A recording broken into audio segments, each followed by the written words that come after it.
যারা নামাজ পড়ো না, মনে রেখে দিও, মসজিদের সাথে তোমার সম্পর্ক তোমার হয় নাই, তুমি জান্নাতের দরজাও তুমি খুলতে পারবা না।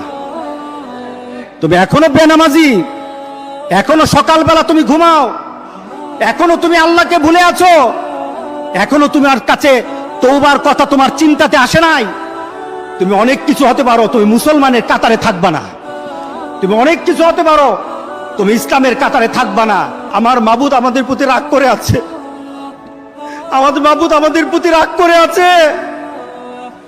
আমাদের মাবুদকে আমাদেরকে সন্তুষ্ট করতে হবে, সন্তুষ্ট করতে হবে। যিনি গজব দিয়েছেন উনি আমাদেরকে বাঁচাবেন। আমরা আমাদের মাবুদকে রাজি করতে হবে। আমরা তওবার মাধ্যমে আল্লাহকে রাজি করতে আর চেষ্টা হব। গোটা পৃথিবীর মুসলমান, আর সময় নাই, আর সময় নাই। আপনি এখন বাংলাদেশের রাস্তাঘাটে হাঁটেন, এমন পরিবেশ যেন আল্লাহ না করে, জোরে বলে আল্লাহুম্মা আমিন।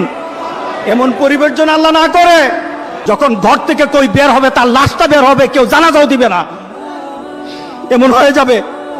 যদি আল্লাহকে সন্তুষ্ট না করতে পারেন এমন হয়ে যাবে। সুতরাং আমরা আল্লাহর কাছে প্রাণ বলে